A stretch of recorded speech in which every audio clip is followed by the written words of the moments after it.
So the brother posted a question that the killing of an ant, and even if it is an ant, that it's harmful. But on the broader side, Muslims normally what they do is they try to slaughter cows and everything. So they, according to him, that Muslims eat more of beef, mutton, and so is that not wrong? Because in both in Gita and Bible and Quran, everywhere you should show mercy to all animals. So, but that's not being followed. Brother asked a question that even killing an ant is wrong and killing living creature is wrong. So why do Muslims have non-veg by having mutton, beef, killing animals? Isn't it wrong? Shouldn't we show mercy? I do agree with the brother, the first part of his question. And I understand that he can understand English, but he cannot speak. There are many people there we have who can understand English, but cannot speak English, and they ask in Urdu.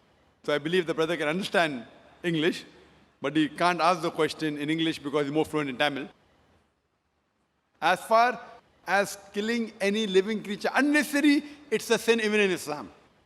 Even in Islam, it's a sin to kill any living creature unnecessary. And there are hadith in which the Prophet has said, when a person was there making a bonfire, the Prophet said, don't make a bonfire there because there are ants. Shift the position. That means the Prophet also was worried that that bonfire may kill the ants. So he asked the Sahabas to shift the position so that the ants don't get killed. Now coming to a basic question, that why do Muslims have non-veg, killing animals for non-veg, etc. First, I'll tell you that a Muslim can be a very good Muslim even by being a pure vegetarian.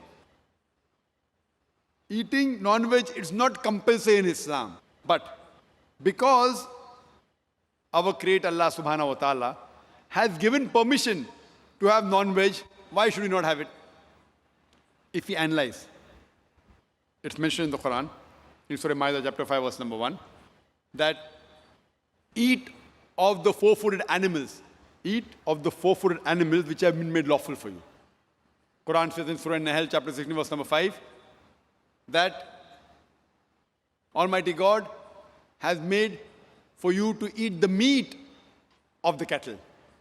And several places, Surah Mu'minun chapter 23 verse 21, many places.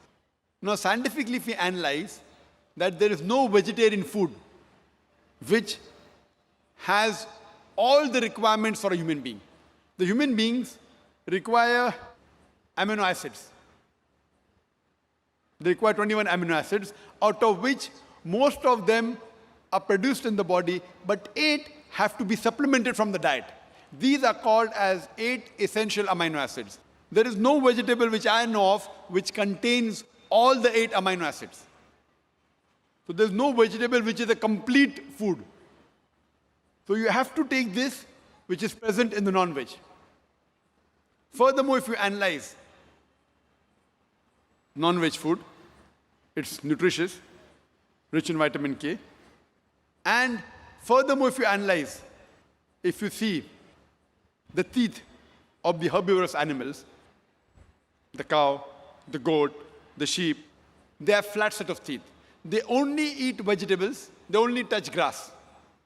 They don't eat flesh food. If you analyze the set of teeth of the carnivorous animals, tiger, lion, leopard, cheetah, they have a pointed set of teeth. They have a canine set of teeth.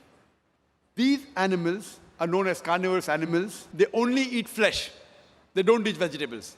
If you analyze the set of teeth of the human beings, if you go in the mirror and see, we human beings, we have got flat teeth as well as pointed teeth. If Almighty God wanted us to have only vegetables, why did He give us this pointed teeth, canine set of teeth? Why?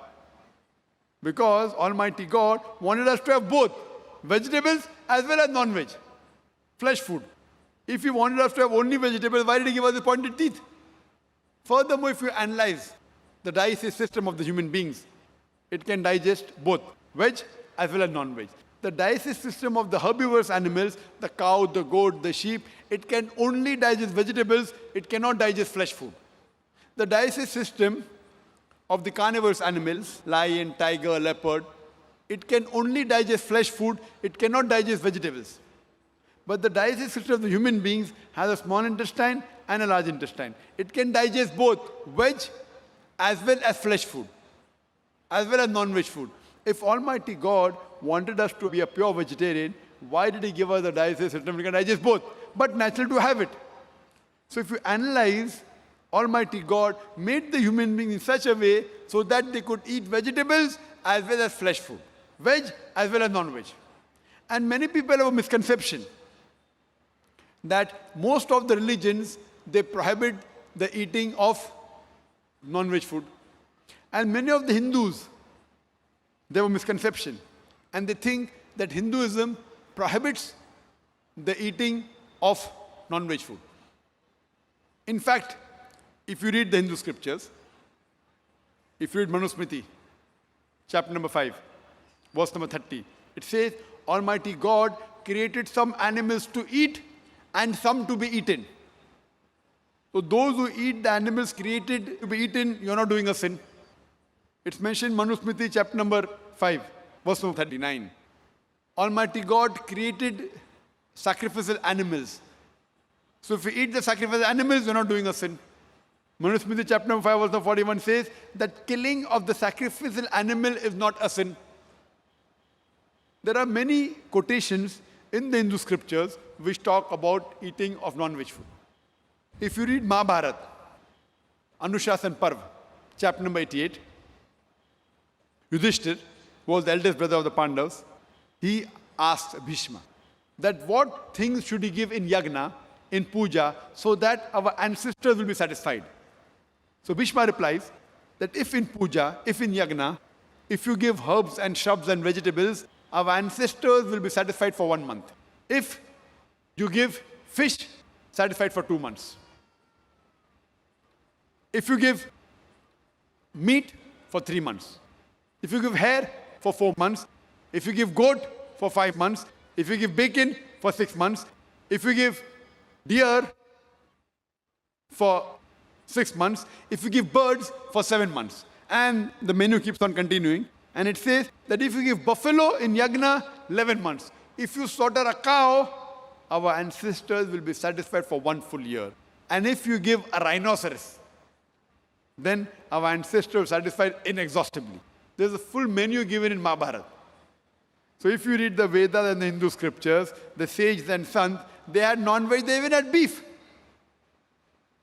But the reason you find many Hindus, they say that eating non-veg is prohibited because they are being influenced by the non-violence philosophy. You know, even the Jains. And what these people who believe in non-violence say, that killing of living thing is prohibited. Therefore, killing an animal is a sin. So I agree with them that if killing any living creature unnecessary is a sin. But if you say killing living creature is sin per se, then I tell them that even the plants you have, they have got life.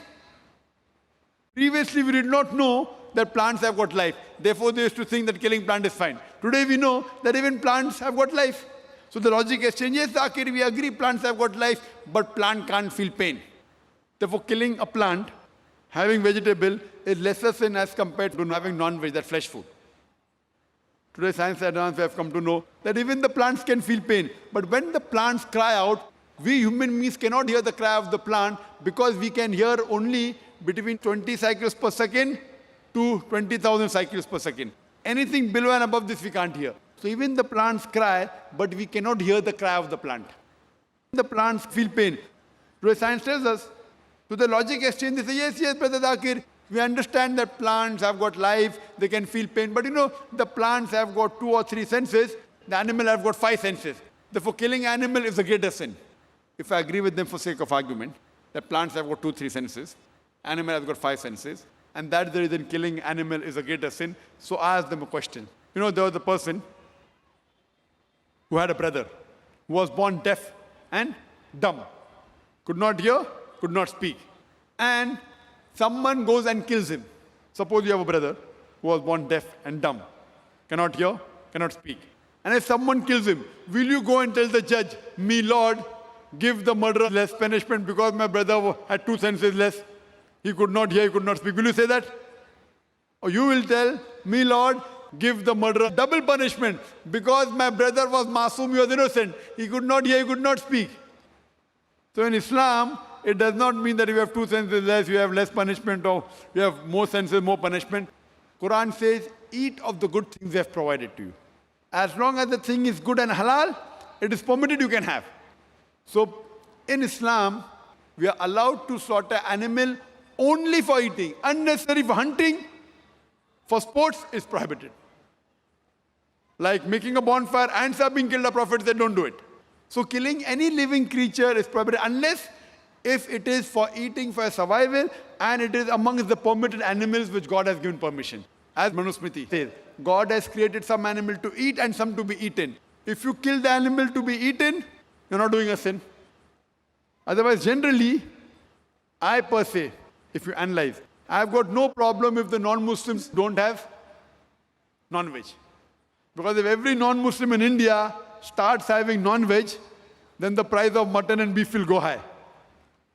So I've got no problem if the non-Muslims don't have non-veg. But if anyone takes an objection that killing animal is a sin, that's the time I give this answer. Otherwise, in Islam, you can be a very good Muslim even by being a pure vegetarian. But since Allah has given permission, there is no harm if you have non-veg as long as it is among the permitted animals. Hope that answers the question.